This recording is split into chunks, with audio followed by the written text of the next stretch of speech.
उगना महादेव की सच्ची कहानी। भगवान भोलेनाथ की महिमा अपार है। उन्होंने अपने सच्चे भक्तों का हमेशा साथ दिया है। परंतु ये घटना सचमुच चकित करने वाली थी। जब भक्त की भक्ति से प्रसन्न होकर भोले बाबा उनके नौकर बनने को तैयार हो गए।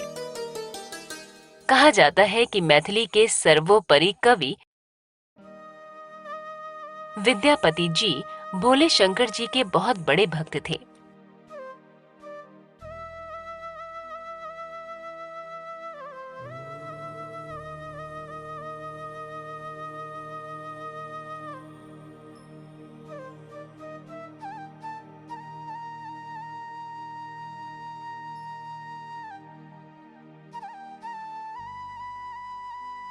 उनकी भक्ति से भोलेनाथ इस तरह प्रसन्न हुए कि वे नौकर के रूप में विद्यापति के साथ रहने को भी तैयार हो गए। लोकमानस कथा के अनुसार भगवान शिव अपना भेष एक मूर्ख गवार के रूप में बदलकर अपना नाम उगना रख विद्यापति के पास आए।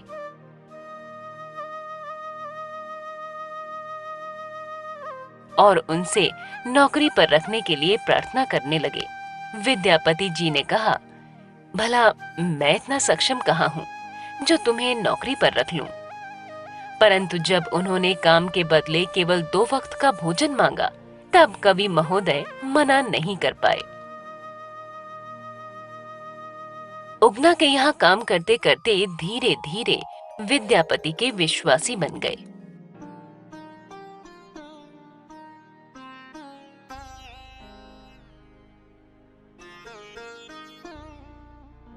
विद्यापति कहीं भी जाते वे उगना को अपने साथ ले जाते। उगना भी उनके साथ हाँ में हाँ मिलाता।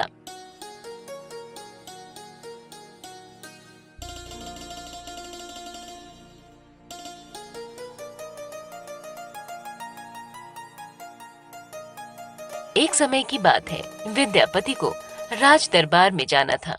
वे उगना के साथ चल पड़े। जेठ का महीना था। सूर्यदेव अपनी पराकाष्ठा पर थे। तीखी धूप से सारा बदन जला जा रहा था। साथ ही प्यास से गला भी सूखने लगा। रास्ते में कहीं पेड़ पौधे भी नहीं थे जिसकी छांव में वे थोड़ा विश्राम कर लेते। विद्यापति जी की प्यास धीरे धीरे बढ़ने लगी। आखिरकार जब उनसे रहा नहीं गया, तब वे उगना से बोल पड़े, उगना, मुझे बहुत जोर की प्यास लगी है। प्यास के मारे इतनी बुरी स्थिति हो गई है कि मैं अब थोड़ा भी नहीं चल पाऊंगा। मुझे कहीं से जल लाकर दे दो। इतना कहकर उसने अपने झोले से लोटा निकालकर उगना की तरफ बढ़ा दिया। उगना ने दूर दूर तक अपनी नजर दौड़ाई। कहीं भी कुआं, सरोवर या नदी दिखाई नहीं दी। तब भक्त के कष्ट को हरने के लिए उगना लोटा लेकर झाड़ियों के पीछे गए और अपने असली रूप में आ गए। अब उगना भोलेनाथ बन चुके थे। अपना असली रूप धारण करते ही उन्होंने अपनी जटा खोली और फिर जटा से गंगा जल निकालकर लोटा भरकर अपने मालिक की तरफ बढ़ चला। उन्होंने जल का लोटा आगे बढ़ाया। विद्यापति को देते हुए कहा, आसपास में कहीं भी जल नहीं मिला। मैं इसे बहुत दूर से लाया हूं। विद्यापति प्यास से व्याकुल थे। उन्होंने सारा जल एक ही सांस में पी लिया। जल पीते ही उन्हें महसूस हुआ, ये तो कोई साधारण जल नहीं है। तब वे उगना से बोल पड़े, साधारण जल का स्वाद तो ऐसा नहीं होता है। ये जल नहीं, गंगा जल है। यहाँ जब दूर दूर तक कोई घर नहीं है, नदियां तालाब कुछ भी नहीं है, फिर तुमने ये जल कहाँ से प्राप्त किया? ऐसा जल तो केवल मात्र भोलेनाथ शिव के पास ही होता है। अचानक उन्हें लगा, कहीं उगना ही तो भोलेनाथ नहीं? ऐसा ख्याल आते ही वो उगना के चरण पकड़कर कहने लगे, यदि उगना के रूप में आप ही भोलेनाथ हैं, तो आज अपने भक्त को दर्शन अवश्य दें। भक्त के इस प्रेम से भाव विभोर होकर अंत में उगना ने विद्यापति जी को अपना शिव का रूप दिखाया और बोले, मैं तुम्हारे साथ ही रहूंगा, परंतु इस बात को गुप्त ही रखना। यदि तुमने किसी के सामने इस सच को प्रकट किया तो मैं चला जाऊंगा। इतना कह शिव जी पुनः उगना के रूप में आ गए। एक दिन विद्यापति की पत्नी सुशीला ने उगना को कोई काम करने के लिए कहा। उगना को काम करने में कुछ देर हो गई, जिस कारण सुशीला क्रोधित हो गई और नीचे रखे झाड़ू को उठा उगना को झाड़ू से मारने लगी। उगना झाड़ू की मार खा ही रहे थे कि विद्यापति की नजर उन पर पड़ी और अपनी पत्नी सुशीला को डांटने लगे, लेकिन सुशीला झाड़ू से उगना को मारती रही। इस पर भाववेश में आकर विद्यापति सुशीला से बोले, अरे यो मूर्ख ना समझ नारी, जिसे तुम मार रही हो ये कोई साधारण आदमी नहीं है, ये तो साक्षात शिव जी हैं। उसके इतना कहते ही उगना वहीं पर अंतर्ध्यान हो गए। तब विद्यापति बहुत दुखी हुए और वो भोलेनाथ को पागलों की तरह ढूंढते हुए इधर उधर भटकने लगे। अपने भक्त का दुख आखिरकार भोलेनाथ से देखा नहीं गया और एक दिन वो विद्यापति के समक्ष प्रकट हो ही गए। भक्त ने हाथ जोड़कर पुनः साथ चलने का निवेदन किया। तब शिव जी ने कहा, तुम्हारी मनोकामना मैं अवश्य पूर्ण करूंगा। मैं अब हमेशा के लिए अपने आप को इसी गांव में लिंग रूप में स्थापित कर दूंगा। कहा जाता है कि जिस स्थान पर उगना ने अपना शिव रूप विद्यापति को दिखाया था, उसी जगह पर एक शिवलिंग प्रकट हुआ और आज वही स्थान बिहार के मधुबनी जिले में भवानीपुर के नाम से प्रसिद्ध हो चुका है। इसी स्थान पर उगना महादेव का विशाल मंदिर बना हुआ है। एक समय की बात है, किसी नगर में एक साहूकार रहता था। उसके घर में धन की कोई कमी नहीं थी, लेकिन उसकी कोई संतान नहीं थी। इस कारण वह बहुत दुखी था। पुत्र प्राप्ति के लिए वह प्रत्येक सोमवार व्रत रखता था और पूरी श्रद्धा के साथ शिव मंदिर जाकर भगवान शिव और पार्वती जी की पूजा करता था।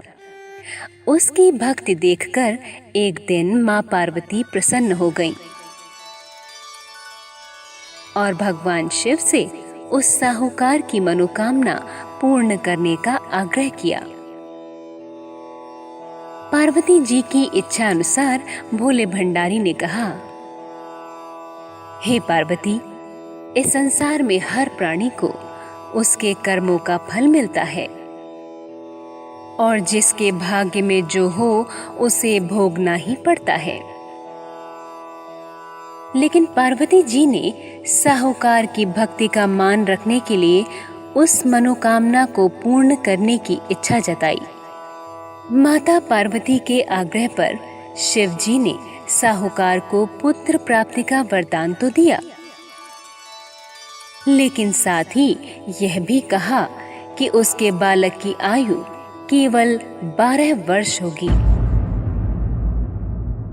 माता पार्वती और भगवान शिव की बातचीत को साहूकार सुन रहा था। उसे ना तो इस बात की खुशी थी और ना ही दुख। वह पहले की भांति शिव जी की पूजा करता रहा।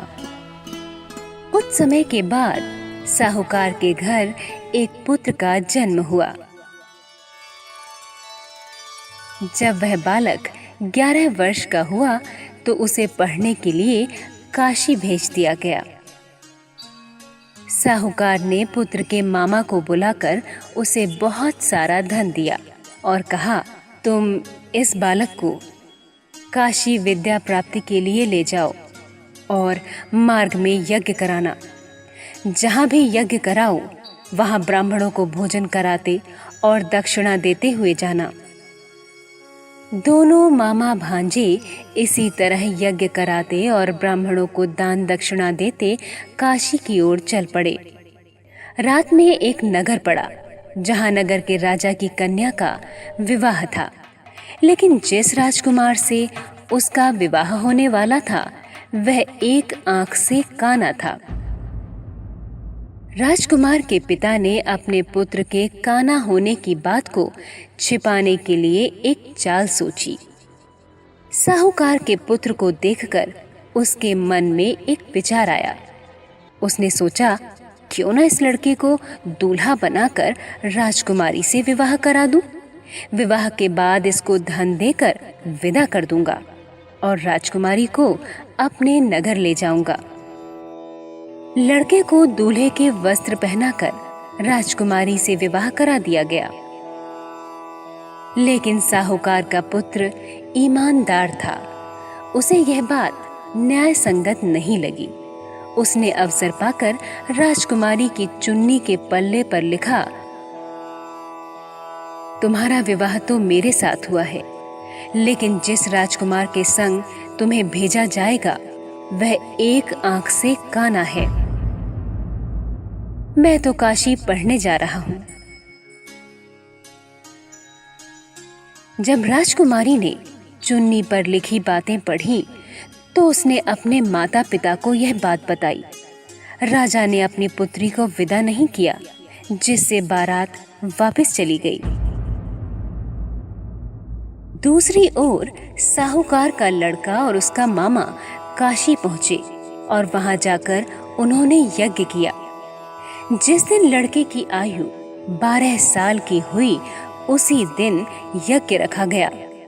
लड़के ने अपने मामा से कहा कि मेरी तबीयत कुछ ठीक नहीं है। मामा ने कहा कि तुम अंदर जाकर सो जाओ। शिव जी के वरदान के अनुसार कुछ ही देर में उस बालक के प्राण निकल गए। मृत भांजे को देख उसके मामा ने विलाप शुरू किया। संयोगवश उसी समय शिव जी और माता पार्वती उधर से जा रहे थे। पार्वती ने भगवान से कहा, स्वामी, मुझे इसके रोने के स्वर सहन नहीं हो रहे। आप इस व्यक्ति के कष्ट को अवश्य दूर करें। जब शिव जी मृत बालक के समीप गए तो वह बोले, यह उसी साहूकार का पुत्र है जिसे मैंने 12 वर्ष की आयु का वरदान दिया था। अब इसकी आयु पूरी हो चुकी है। लेकिन मातृभाव से विभोर माता पार्वती ने कहा, हे महादेव, आप इस बालक को और आयु देने की कृपा करें, अन्यथा इसके वियोग में इसके माता पिता भी तड़प तड़प कर मर जाएंगे। माता पार्वती के आग्रह पर भगवान शिव ने उस लड़के को जीवित होने का वरदान दिया। शिव जी की कृपा से वह लड़का जीवित हो गया। शिक्षा समाप्त करके लड़का मामा के साथ अपने नगर की ओर चल दिया। दोनों चलते हुए उसी नगर में पहुंचे जहां उसका विवाह हुआ था। उस नगर में भी उन्होंने यज्ञ का आयोजन किया। उस लड़के के ससुर ने उसे पहचान लिया और महल में ले जाकर उसकी खातिरदारी की और अपनी पुत्री को विदा किया। इधर साहूकार और उसकी पत्नी भूखे प्यासे रहकर बेटे की प्रतीक्षा कर रहे थे। उन्होंने प्रण कर रखा था कि यदि उन्हें अपने बेटे की मृत्यु का समाचार मिला तो वह भी प्राण त्याग देंगे।